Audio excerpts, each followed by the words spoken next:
말씀 볼까요? 마가복음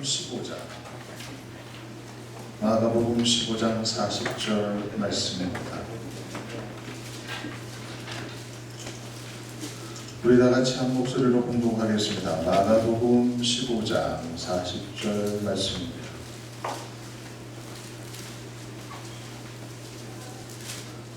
함께 봉독하겠습니다. 멀리서 바라보는 여자들도 있었는데 그 중에 막달라 마리아와 또 작은 야고보와 요새의 어머니 마리아와 또 살로메가 있었으니 아멘. 우리는 지금까지 예수님의 12 제자 가운데서 8명의 제자를 살피고 왔어요. 희생적인 결단을 했던 마태, 약하나 강하게 된 제자였던 베드로, 사랑했던 제자 요한, 충성스러운 제자였던 야고보, 의심 많았던 제자 누구요? 도마, 그리고 가슴이 뜨거웠던 제자 빌립, 그리고 진실한 마음을 가진 제자였던 바울도메, 그리고 지난주에는 전도의 사람 안드레까지 8명의 제자를 우리는 살펴보았습니다. 성경에 나오는 인물 가운데 연구를 하다가 보면은 많은 부분을 할애해서 기록한 인물들이 있는 반면에 아주 짧게 어떤 때는 이름만 기록한 그런 믿음의 선배들의 기록을 우리가 볼 수가 있습니다. 아브라함이나 야곱, 다윗, 사무엘, 베드로, 바울 등과 같은 인물은 연구하기에 많은 자료들이 있습니다. 그러나 오늘 본문에 등장하는 이 예수님의 12 제자 가운데서도 야고보, 그것도 작은 야고보에 대한 기록은 너무나 간단합니다. 그래서 이 작은 야고보에 대해서 연구한다는 자체가 그 자료가 부족하기 때문에 힘이 들 수밖에 없습니다. 예수님의 제자 중 야고보라는 이름을 가진 제자가 2사람이 등장하는데 세베대의 아들 야고보가 있고 오늘 본문에 등장하는 아들 바로 알페오의 아들 야고보 등장하고 있습니다.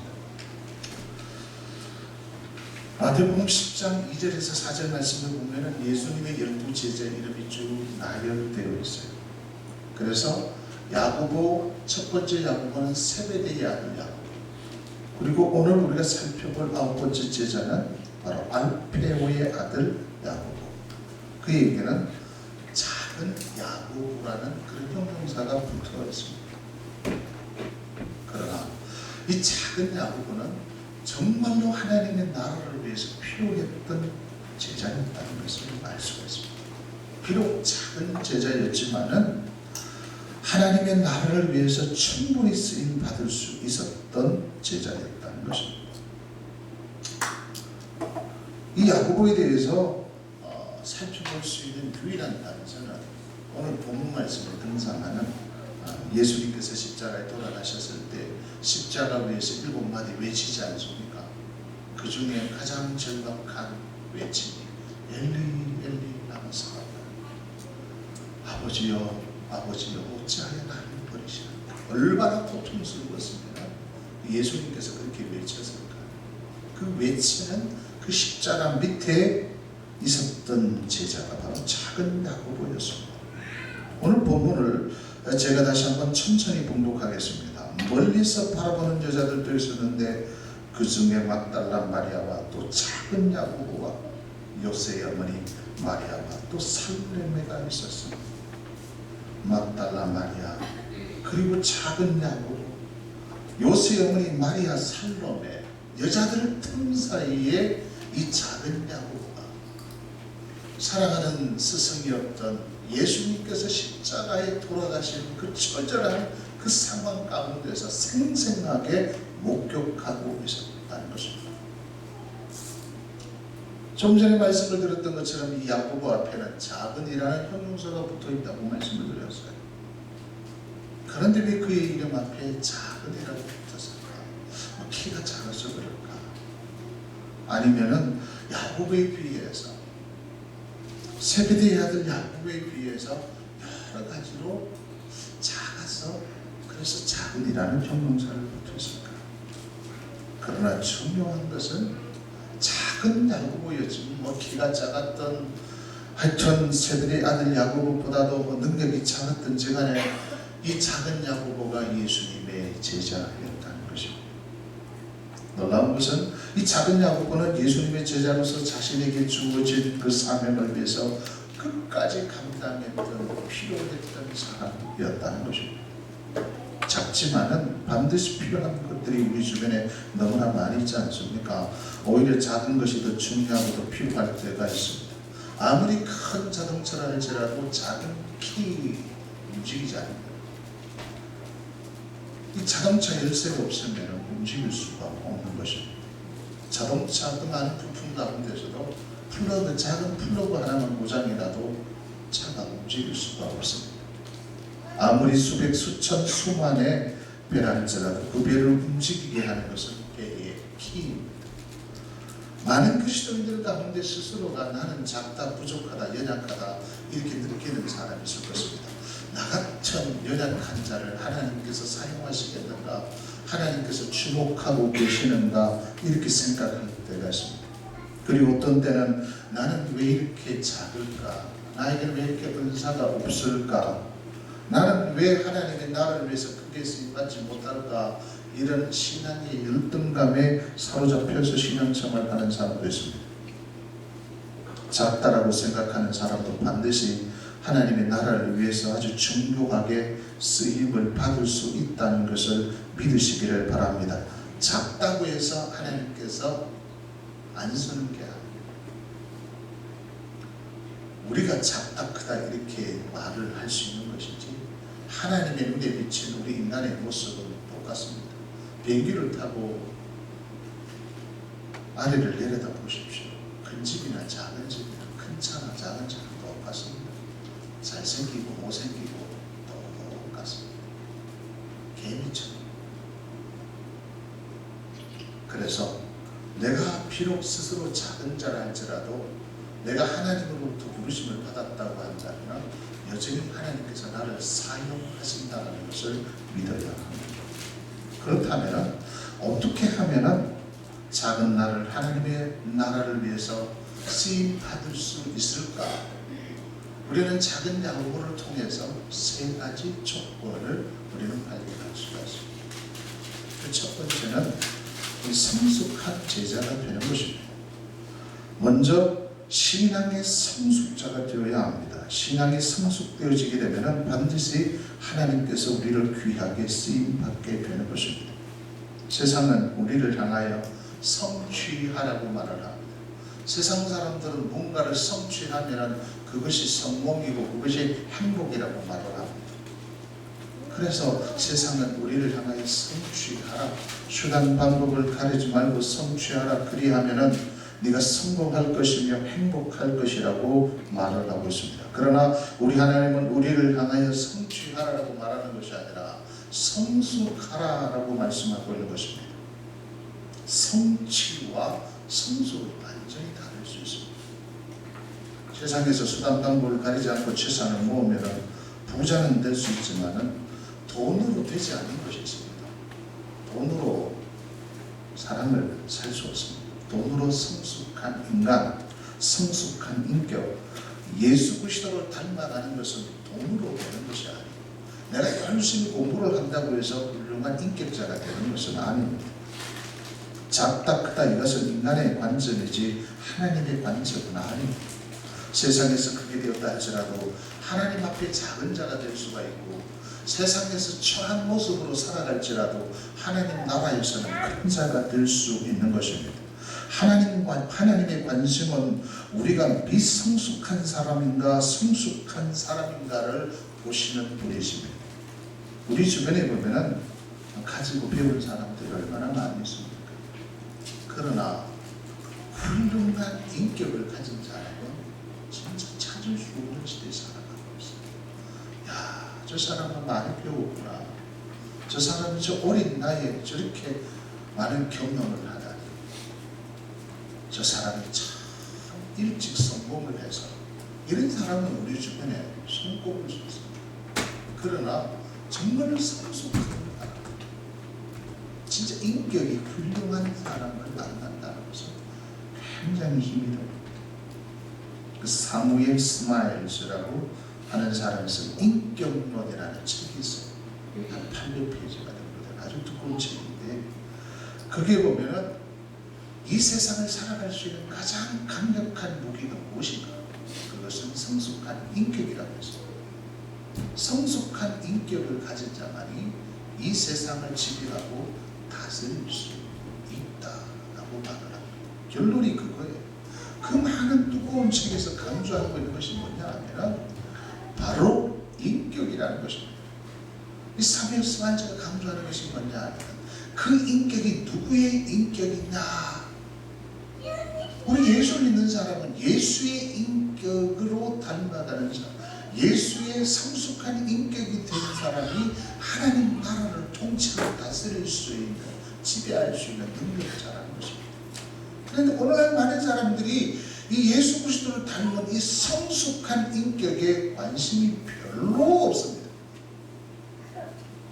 성취하려고 한다. 예수님을 통해서 성취하는 것이 부흥이요, 예수 이름을 통해서 성취하는 것이 성공이며, 예수 이름을 통해서 성취할 때 그것이 신앙생활을 잘하는 것이라고 말을 하고 있는 것입니다. 틀렸습니다. 그 다른 게 아니라 틀린 거예요. 그건 진리가 아닙니다. 성숙한 인격, 이것은 참으로 놀라운 무기죠. 그래서 성숙한 인격, 즉 예수 그리스도를 닮아 있는 사람에게 나타나는 세 가지 특징이 있는데, 첫 번째는 희생의 특징이 나타납니다. 무엇이 나타난다고요? 더 큰 소리로 무엇이 나타난다고요? 희생이 나타나요. 희생한다는 것입니다. 자기 시간을 희생하고 자기의 모든 것들을 희생하는 특징이 나타나요. 희생은 자기 자신을 깨뜨리는 것을 말하는 것입니다. 우리가 깨뜨려야 할 부분들이 얼마나 많습니까?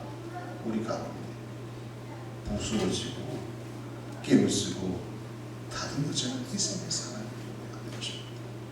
요즘 젊은이들이 희생하지 않지 않습니까? 굉장히 이기적이잖아요. 희생, 그 단어 자체를 사용하지 않습니다. 그러나 우리 예수 믿는 사람들은 이 희생이라는 단어를 사랑해야 하는 것입니다. 희생이 있을 때 거기에 예수의 피냄새가 나는 거예요. 희생이 있을 때 거기에 십자가가 드러나기 시작하는 것입니다. 교회의 존재의 가치는 희생의 인격을 닮아가는 사람들이 모여있는 곳이에요. 그래서 누가 먼저 희생했느냐, 누가 먼저 희생을 닮아가려고 하느냐, 희생의 인격, 성숙되어 있는 사람이 바로 성숙한 그리스도인이라고 말을 할 수 있는 것입니다. 희생의 인격을 닮아 있는 사람이 신앙생활을 아주 잘하는 사람인 거예요. 그 다음 두 번째 어떤 특징이 나타나는가 하면 섬김의 특징이 나타납니다. 뭐라고요?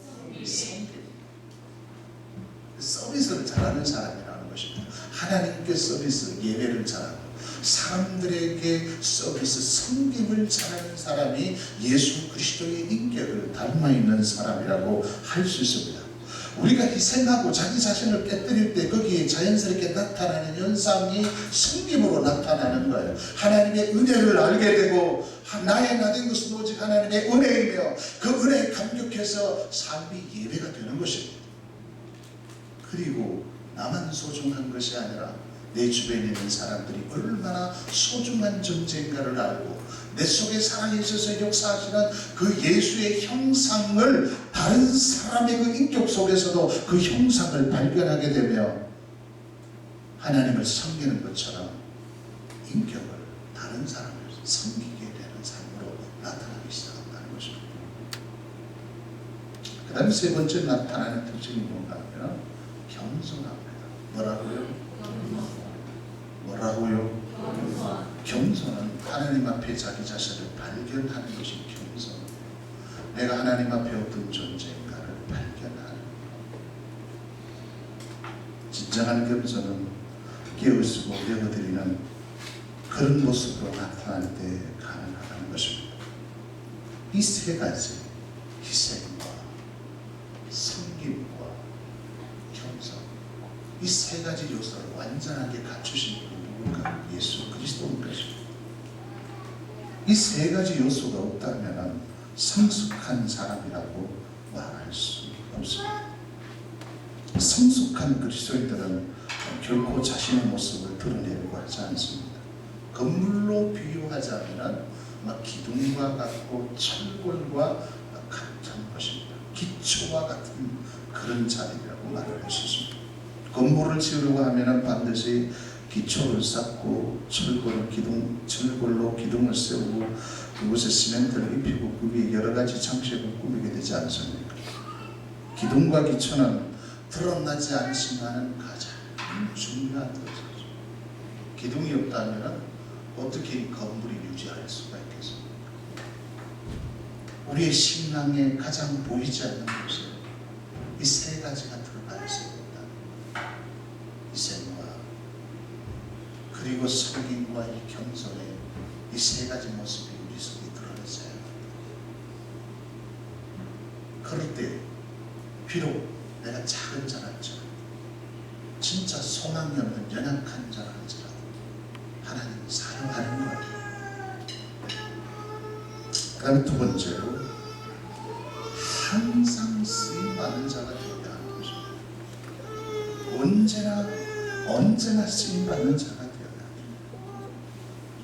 합니다. 북한이 왜 국제사회가 반대함에도 불구하고 끝까지 그 핵을 붙잡고 있는가 하는 것입니다.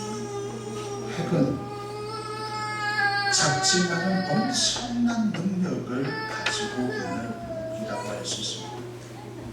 핵이 왜 무서운 무기인가 하면은 작지만 가장 중요한 역할을 하면서 가장 강력한 힘을 발휘하는 것.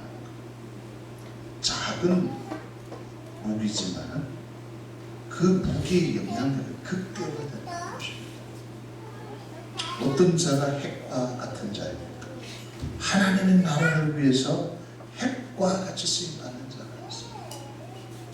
작지만 그 속에 성숙한 어떤 인격을 가지고 있으면서 정말로 희생과 섬김과 겸손의 이 예수 그리스도의 인격을 담아 있는 그 사람이 매일매일 하나님의 나라를 위해서 쓰임받는 자가 핵과 같은 사람입니다.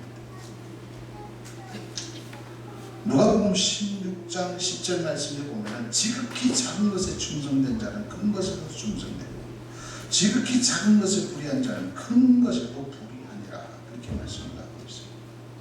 비록 작은 자랄지라도 작은 것에 매일매일 우리가 충성스럽게 쓰임을 받는다면 하나님께서는 우리를 보시고 네가 큰 자이며 큰 일을 또한 우리에게 맡기는 것입니다. 우리는 하나님 앞에 기도해야 돼요. 이렇게 기도하시기를 바랍니다. 하나님 따라하십시오. 하나님 자는 사람이 벌떡 일어나도록 하나님 나를 매일 사용하여 주옵소서. 이렇게 기도해요. 하나님 매일 나를 사용해 주시옵소서.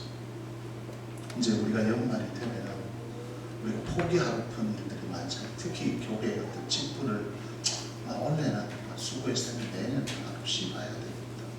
그 하나님 주신 마음이 아니에요. 하나님이 주신 마음은 어떤 마음인가 하면 내년에는 더 많은 일을 내가 맡아서 충성해야 되죠. 내 건강이 있는 한 더 열심히 섬겨야 하죠. 그런 마음이 하나님 주신 마음. 우리 그리스도인들은요 충성하면서 안식을 누려야 돼요. 뭐 하면서 안식을 누려야 된다고요? 충성하면서 안식을 누려요. 왜냐하면 우리의 신앙의 요정은 광야와 같기 때문에 그렇습니다.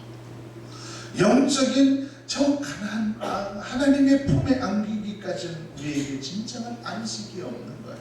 중간에 한 번씩 하나님께서 우리에게 인스턴트로 안식을 주시는 것이지 그거는 영원한 안식이 아니에요.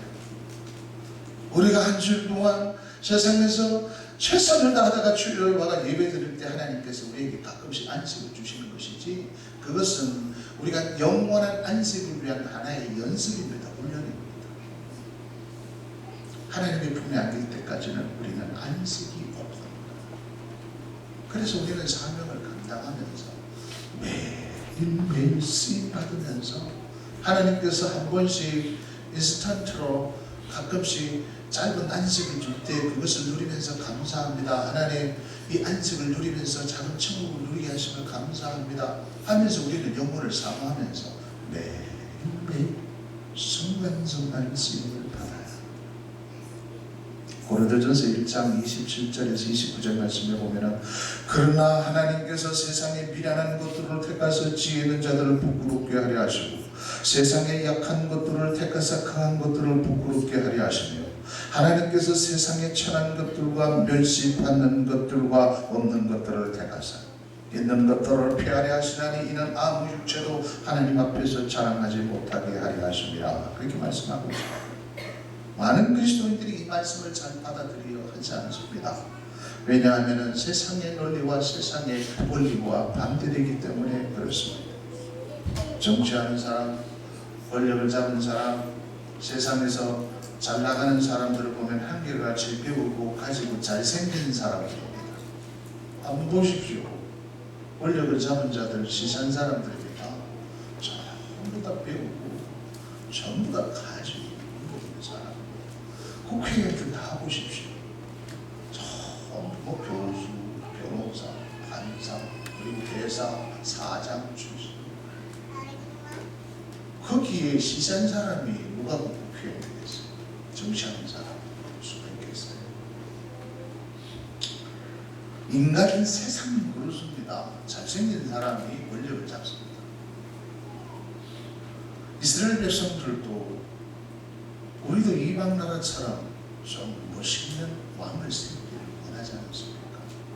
하나님은 너희 백성은 거룩한 백성이기 때문에 너희는 하나님이 다스리는 하나님의 통치 가운데 있는 자들이라고 하나님께서 말씀함에도 불구하고 이스라엘 백성들은 아닙니다.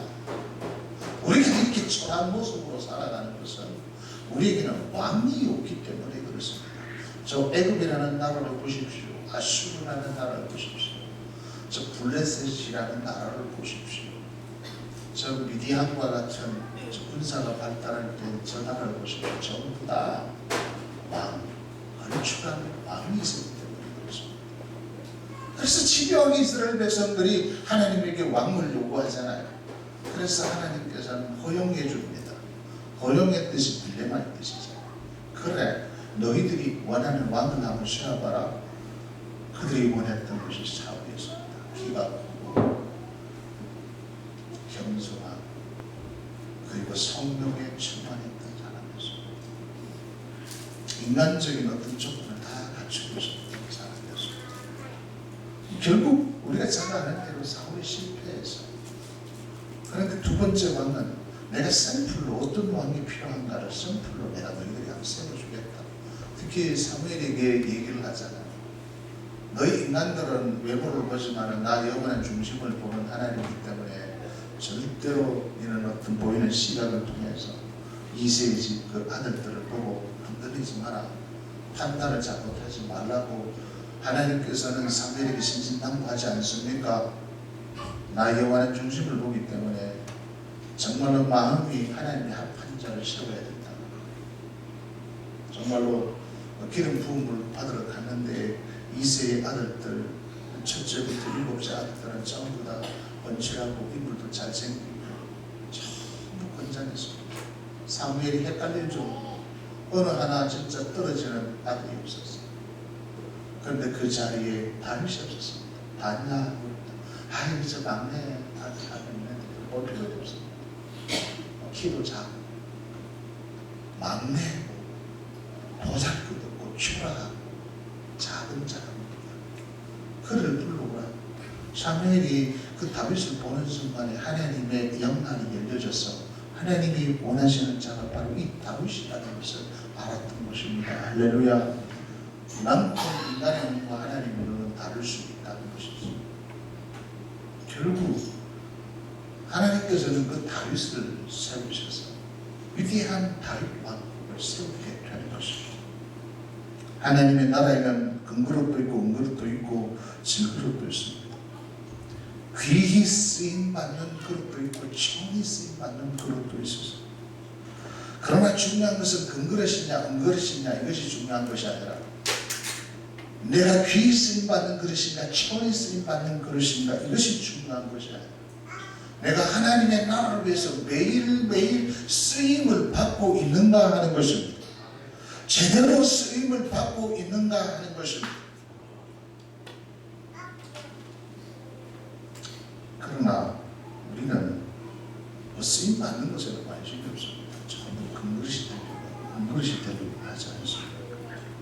금그릇은 귀한 그릇은 여러분 집을 한번 쭉 살펴보십시오. 귀하고 고급스러운 그릇은 1년에 명절 때 한번 사용합니다. 그 사용할 때도 이야기 조심해야 되고 비싼 거래. 조심해야 돼. 그래도 잘못해가 깨버리면 이놈을 자서가고 고정을 듣게 되지 않죠. 그러나 매일매일 사용하는 것 저희 집에는 제가 매일 커피 마시는 그릇이 투박한 제가 마시는 커피 그릇이 있어요. 커피 잔이 있어요. 매일 그거를 찾게 돼요. 매일 다른 컵에는 커피를 마실 수가 없어요. 맛이 없어가지고 그 컵은 매일 잔. 하나님도 마찬가지예요. 하나님도 어떤 프로젝트를 갖고 계시면서 하나님은 사용할 그릇을 찾고 계십니다. 밑가번쩍하고 준비된 쓰임받기를 원하는 준비된 그릇이 있다 한다 할지라도 하나님 눈에 합하지 않으면 하나님 눈에 들어오지 않으면 그 그릇은 사용할 수가 없는 겁니다. 그렇지만 투박하고 보잘것없고 초라하지만 하나님의 그 마음에 합한 그릇으로 준비되어 있다면 내 인격이 예수 그리스도의 희생과 그리고 예수 그리스도의 성품과 겸손의 마음으로 준비되어 있다면 하나님은 사용하는 겁니다.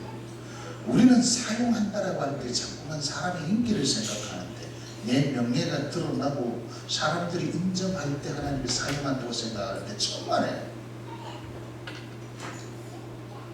매일매일 사용하는 하나님의 그릇이 있을 수 있습니다.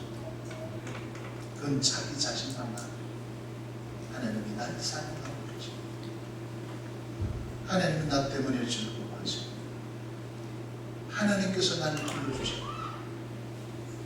아무도 몰라도 괜찮아요.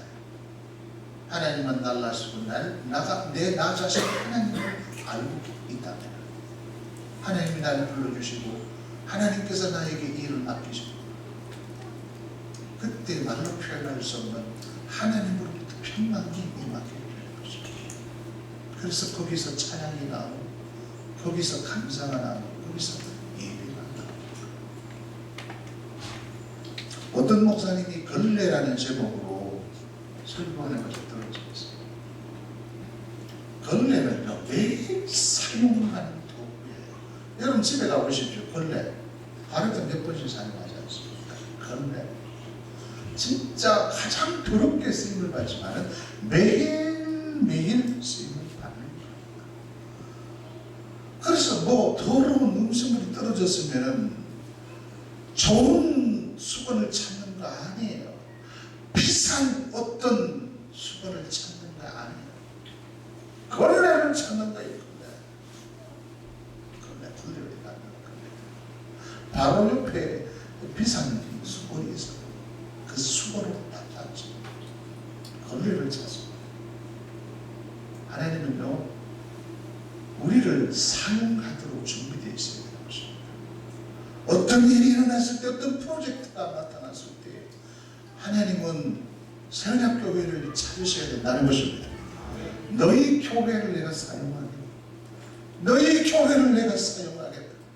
너희 교회를 내가 사용하겠다. 내가 너를 사용하겠다. 이 프로젝트 너에게 밝히 보여주고 너를 사용하겠다라고 말씀하는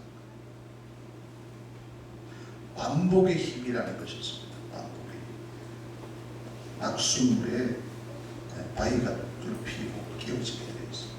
낙수. 우리가 작은 일에 충성봉사하다가 보면 하나님의 위대한 역사가 나타납니다. 몇 년 전에 강원도 지역에 휴가를 가면서 삼척에 있는 환선동굴이라는 곳에 가보았어요. 그 동굴에 들어가 보면은요, 그 작은 물방울이 수천 년 동안 떨어져서 지체에 만한 종류속을 만들어놨더라고요.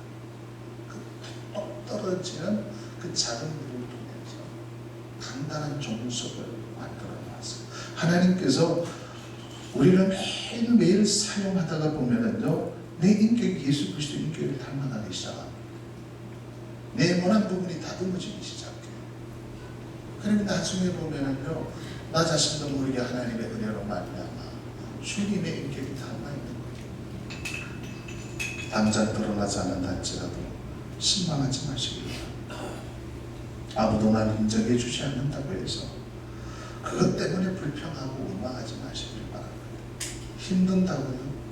힘드니까 그게 사명인 거예요. 쉬우면 사명이 아니에요.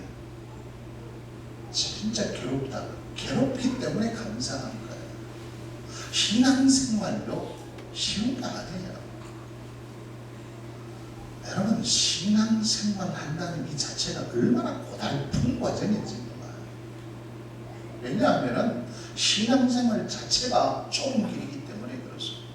특히 이 거짓 상금이 판을 치는 이 시대에, 특히 우리에게 신앙의 자유가 있는 이때에 신앙생활을 내 의지력을 동원해서 제대로 한다는 것은 거의 불가능한 일입니다. 얼마나 살기 좋습니까? 얼마나 편안합니까? 기도하지 않았음에도 불구하고 우리의 환경이 얼마나 좋게 변화되어져 가고 있습니까? 이런 상황 속에서 진짜 이 말씀에 이 텍스트, 이 진리를 붙잡고 신앙생활을 한다는 것이 얼마나 힘이 들지. 그러나 힘이 들기 때문에 우리에게 보람이 있는 것입니다. 고통스럽기 때문에 그 고통 속에 하나님의 은혜가 임하기 때문에 우리는 보람이 있는 것입니다. 전에도 한번 말씀을 드렸지만 우공이산이라는 속담이 있어요. 이 중국 이 우공이산이라는 속담은 원래 그 어리석은 영감이 산을 옮긴다는 뜻이에요. 중국에 보면은 그 태영과 왕목이라는 거대한 두 산이 있습니다. 이 두 산 둘레가 700리 정도 되는데, 이쪽 마을에 사는 노인이 다른 산으로 그쪽 마을로 돌아가려고 하는데 700리 긴 산. 그래가지고 이 노인이 한번 생각을 해봤습니다. 내 마을 앞에 저 버티고 서 있는 저 산을 옮겨버리면 바로 쓸려가면 한 100리도 안 되는데, 그러면서 매일 삽을 가지고 그 산 밑에 가가지고 흙을 떠가지고 수레에 싣고 그것을 버리는데요, 몇 년이 걸리는가 하면 1년이 걸려요. 왕복 1년이 걸려요. 발에만까지 그 흙을 옮기는데, 수레에다가 담아가지고 한 수레의 양이 얼마 될까요? 그 수레를 끌고 6개월 동안 가가지고 발에만에 버리고 돌아오면 1년이 걸려요. 이것을 한 것입니다. 이게 실제 있었던 일이 아니라 속담이에요, 속담. 그 행동을 누가 만든가 하면 산신령이 본 거예요.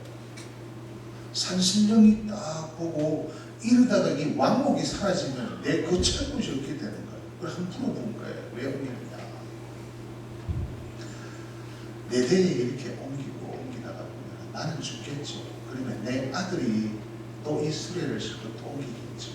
그리고 내 아들이 죽으면 또 내 손자가 가겠죠.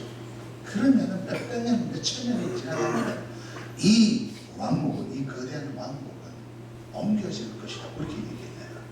그러니까 산신령이 깜짝 놀라가지고, 야, 이래 듣다가는 내 집이 없어지겠다 하면서 이 산신령이 이 왕국을 옮겨줍니다. 길을 터줘요. 거기서 나오는 속담이 우공이산이라는 거예요. 이 교훈이 무엇입니까? 우리가 무고한 짓이라 할지라도, 우리 앞에 태산과 같은 그런 상황이 우리에게 닥친다 할지라도 우리가 정말로 반복하고 반복한다면 그 태산도 사라진다는 거예요. 신앙생활은 그런 거예요. 어떤 우리의 상황 앞에 우리가 딱 맞아섰을 때 그 홍해의 거대한 물줄기가 우리를 기다리고 불가능한 상황. 그러나 내가 하나님 앞에 쓰임을 받고 있다는 그 믿음, 단순한 믿음, 내가 매일 하나님 앞에 정직함으로 살아간다면 결국 하나님께서는 이 모든 환경을 하나님께서 열어주시고 하나님의 위대한 축복을 누리게 하신다는 이 믿음을 우리가 가지고 있어야 하는 것입니다. 작고 부족하고 보잘것없지만은 우리가 쉬지 않고 매일매일 하나님의 손에 우리가 쓰임을 받는다면 그건 감사한 것. 그러다가 하나님께서 나를 부르신다면 우리는 하나님을 안기면 그렇지. 그러면 내 믿음의 후손들이 또 내가 갔던 그 길로 걸어가는 거야. 그리고 세 번째로 성령의 하나님 되게 하는 것입니다. 우리가 성숙한 인격이 되고 우리가 매일매일 쓰임을 받는 하나님의 사람이 되고 그 다음에는 성령의 사람이 될 때 하나님께서는 우리를 사용하시는 것입니다. 사도행전 1장 13절 말씀에 보면 들어가 저희 요한은 다락에 올라가니 베드로, 요한, 야고보, 안드레, 빌립, 도마와 바들로메, 마태와 및 알페의 아들 야고보, 셀로미, 시몬, 야고보의 아들 유다가 다 거기서 제자들이 명단을 기록하고 했어요. 그곳에 가는 유다를 제외한 11명의 제자가 그 마가다락방에 모였습니다. 시몬 앞에 젤롯이라는 단어가 있어요. 신학자들이 이 젤롯 당원, 열심 당원들 가운데 있다가 예수님의 제자가 된 세 제자가 있는데 그 세 제자 가운데 이 작은 야고보 그리고 시몬 가는 유다였다 이렇게 있어요. 그러니까 예수님의 12제자들 가운데 가장 똑똑하고 의식이 있었던 나름대로 어떤 민족 의식이 있었던 세 사람이 누군가 하면 이 작은 야고보와 시몬과 가룟 유다였다는 것입니다. 젤롯이라는 것이 열심당원을 말하는 거예요. 열심당원이라는 것은 민족주의자를 말합니다. 일제시대 때 우리나라 독립운동했던 사람들이 있었지 않습니까? 독립투사와 같은 사람들이 바로 이 세 제자였어요. 예수님 당시에 유대 독립을 위해서 싸웠던 독립투사들이었습니다. 그들이 바로 젤롯 당원들이었어요. 그들의 가슴 속에서는 항상 무릎을 받는 칼을 품고 있었어요. 무력을 통해서 독립을 원했던 자들이었습니다. 작은 고추가 맵다는 속탄처럼 작은 나무고 그는 작지만 그의 마음속에는 민족의 독립을 위해서 이글거리는 불을 품고 있었던 것입니다. 젤롯이라는 단어가 바로 불이라는 단어. 불과 같은 사람들이었습니다. 독립이라는 불을 품고 살았던 불의 사람이었습니다. 구약의 대표적인 불의 사람이 누군지 아십니까? 삼손입니다. 삼손이라는 뜻이 불이라는 뜻이에요. 그래서 삼손의 일대기를 쭉 살펴보면요, 불이 많이 들잖아요. 여우 꼬리에 불을 붙여가지고 불의 사람이었어요. 예수님의 제자가 되기 전 작은 야고보는 작았지만은 그의 마음속에는 독립투사들만이 가지고 있었던 그 열정을 품고 있었던 것입니다. 그러나 인간적인 그 불을 가지고는, 인간적인 열정을 가지고는 하나님의 의를 이룰 수가 없었던 것입니다. 다른 불이 필요했던 것입니다. 그래서 예수님의 제자들은 마가다락방에서 늘 함께 기도하면서 몇 날이 못 되어 오순절날 불이 진짜 불덩어리가 그들에게 임하게 된 것입니다. 할렐루야! 이 세상의 불, 인간적인 불을 품고 있었던 이 작은 야고보의 가슴에 그 의식 가운데 하나님의 의식인 성령의 불덩어리가 속에 들어가니까 얼마나 뜨거운 사람이 되었겠어요. 하나님의 사람들은요, 이 의식이 있어야 돼요. 민족 의식, 역사 의식이 있어야 돼요. 이 시대를 볼 수 있는 분별력을 가지고 있어야 된다는 것입니다. 세상 사람들과 똑같은 의식을 가지고 살아서는 안 되는 거예요. 우리는 하나님의 자녀이기 때문에 우리의 이 영적인 피 속에는 예수의 피가 흐르기 때문에 세상 사람들과 같이 않다는 것입니다. 세상 사람들은 영적으로 죽어있지만은 우리는 예수의 피로 말미암아 우리에게는 예수의 피로 가득 차 있다는 것을 의식해야 된다는 것입니다. 그 의식이 있어야 합니다. 그래서 우리는 하루를 살더라도 예수를 위해서 살다가 예수를 위해서 죽어야 돼요. 특히 젊은이들은 그 피의 의식이 가득 차 있어야 돼요. 세상 사람들이 무슨 일을 할 때 이 피를 내면서 혈맹을 맺지 않습니까? 우리 예수 믿는 사람들은 예수의 피 앞에 모여있는 사람들이에요. 그래서 우리는 세상과 쉽게 타협하면 안 되는 것입니다. 왜? 우리 속에 예수의 피가 흐르고 있기 때문에 그렇습니다. 그래서 그 예수 피가 피 되게 하기 위해서는 성령의 불덩어리 다른 보혜사가 우리 속에 들어와야 되는 것입니다. 그래서 이 작은 야고보는요 이제 영적인 이제 불과 같은 사람으로 되어야 되는 것입니다. 한쪽에는 또 민족의식과 역사의식이 들어가 있었죠. 그리고 또 한쪽에는 하나님의 불이 예수의식, 신의식이 들어왔죠. 그래서 두 날개를 탁 하시니까 이 작은 야고보는요 이제 하나님의 나라를 위해서 불과 같이 쓰임받게 되는 것입니다. 여러분 작다고 실망하지 마십시오. 불의 사람이 되십시오. 성령의 불덩어리가 우리 속에 임하게 되면요 세상이 감당할 수 없게 되는 것입니다. 문제는 크냐 작으냐 있는 것이 아니라 성령의 불이 내 속에 있느냐 없느냐 이것이 중요한 것입니다. 교회가 크냐 작으냐 이게 중요한 게 아니에요. 그 속에 불덩어리가 예수의 불덩어리가 그 속에 있느냐 하는 것입니다. 성령의 불이 임하게 되면은 성령의 그 역사하심으로 말미암아 하나님의 나라를 위해서 중요하게 쓰임받게 되는 것입니다.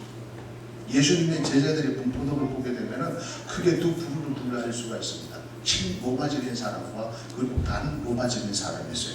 친로마적인 사람은 세리 마티였습니다. 로마가 다스리는 나라의 공무원의 역할을 하고 있었던 것이죠. 사실 인간적으로 보면 예수님의 12 제자들은요 하나가 될 수 없는 그런 상황. 그 속에는 동일주사도 있었죠. 그 속에는 친로마적인 세리도 있었죠. 그리고 어떤 인간의 욕심을 통해서 큰 권력 욕심을 가지고 있었던 야고보, 요한이 있었죠. 그러니까 늘 자기 자신을 드러내려고 하는 베드로가 같은 사람이 있었죠. 늘 뒤에서 머정하면서 늘 있으면 또 도마도 있었죠. 인간적으로 보게 되면 하나가 될 수 없었던 그런 사람들이었습니다. 그러나 그들을 하나 되게 했던 것은 성령의 불덩어리가 그들에게 임하게 함으로 말미암아 성령의 불이 그들을 녹여버렸던 것입니다. 하나 되게 했던 것입니다. 성령 받으면요 그렇게 돼 있어요. 성령 받으면 성령의 불덩어리 속에 들어가기 시작하면 내 뭐 성격 기질 이걸 아무것도 안 해요. 성령의 능력 앞에는 나의 자존심이 무너지고 나의 탐력, 배경, 인종, 경험 이것이 다 사라지면서 성령에 의해서 지혜를 받게 되는 것입니다. 이 작은 야고보는 이 세 가지가 준비되는 것입니다. 예수 그리스도의 성숙한 인격을 담당하는 것입니다. 그리고 그는 작은 야고보이지만 매일 쓰임받는 것을 만족했던 사람이에요. 이 작은 야고보는 불의 사람이었습니다. 역사가 의하면 그가 그 성령을 받고 난 뒤에 그가 어디로 가느냐 하면 시리아로 복음을 증거하기 시작합니다. 나중에 시리아의 초대 감독이 됩니다. 작은 야고보가 복음을 증거할 때 놀라운 능력이 나타나서 불이 떨어지는 역사가 일어납니다. 작은 야고보 이 사도가 가는 곳에 귀신들이 알고 떨었다. 귀신들이 떨면서 떠나가는 현장을 보였던 사람들이 귀신이 떠나가더라. 물이 갈라지듯이 작은 야고보가 가는 곳에 불덩어리가 가는 곳마다 어둠의 속에 떠나가는 현장이 되었다는 거예요. 결국 바리새인과 서기관들에 의해서 사로잡혀가지고 성전 꼭대기에서 이 작은 야고보를 던진 거예요. 그런데 그 던지는 그 현장에 군중들이 또 와서 돌멩이를 던졌어요. 그런데도 이 작은 야고보가 죽지 않았는데 어떻게 하나? 그러니까 이 종교 지도자들이 톱을 가지고 와가지고 이 작은 야곱을 나중에 예루살렘으로 그의 시신을 옮겨다가 우리의 믿음의 성도들이 장례를 치렀어요. 그래서 나중에 보면 콘스탄틴, 지금 시리아의 수도는 다마스커스 그쪽으로 다시 자기가 세웠던 그 교회로 옮겼다가 나중에 AD 572년경에 다시 이 작은 야곱을 어디로 옮겨지는가 하면 그 당시 모든 교회의 중심이 로마였기 때문에 로마로 옮깁니다. 그런데 지금 그 작은 야고보의 무덤 위에 거룩한 사도교회라고 쓰여져 있습니다. 사랑하는 여러분, 작은 야고보에 대한 기록은 세 가지밖에 없습니다. 예수님의 12 제자 중에 한 사람이었다. 알페의 아들 야고보였다. 그리고 그는 작은 야고보였다. 성경이 우리에게 주는 자료는 이 세 가지밖에 없습니다. 그의 행동은 마지막 십자가 위에서 예수님께서 처절하게 고백하는 그 십자가 치료를 외치는 그 현장에 있었다는 자료밖에 없습니다. 그러나 그는 하나님의 나라를 위해서 귀하게 쓰임받았다는 것입니다. 여러분, 작아도 괜찮아요. 도수도 괜찮고 건강하지 않아도 괜찮고 배우지 않아도 괜찮습니다. 허물이 많고 약점이 많아도 괜찮습니다. 그러나 세 가지만 기억하시길 바랍니다. 성숙한 인격이 되시길 바랍니다. 예수 닮은 사람 되십시오. 그리고 매일매일 쓰임 받는 것에 만족하시길 바랍니다. 내가 하나님의 나라를 위해서 일을 할 수 있다는 것. 저는 우리 교회에 특별을 받으셔가지고 연로하신 집사님, 권사님 청소하시는 그 모습을 볼 때마다 진짜 저는 주님을 보고 내게 할 일이 있다. 내 자리를 매일 지킬 수 있다는 것. 그것 때문에 감사하십시오. 그리고 가장 중요한 것은 불의 사람, 성령의 사람이 되십시오. 그러면 오늘 이 시대 작은 야고보처럼 쓰임받게 될 것입니다. 그래서 내 생명 다하는 그 순간까지 예수 그리스도가 다시 오시는 그 시간까지 매일매일 하나님 나라에 중요한 도구로 쓰임받다가 하나님의 품에 안기는 우리 모두가 되기를 예수 그리스도의 이름으로 축복합니다. 하나님, 오늘 9번째 제자 작은 야고보, 작았지만 필요했던 제자였던 이 야고보에 대해서 말씀하심을 감사합니다. 성숙한 인격자가 되게 하옵소서. 매일 쓰임받는 자가 되게 하시고 성령의 사람이 되어서 오늘 이 시대에 야고보처럼 쓰임받다가 하나님의 품에 안길 수 있는 우리들이 되게 해 주시옵소서. 예수 그리스도의 이름으로 기도하옵나이다. 아멘.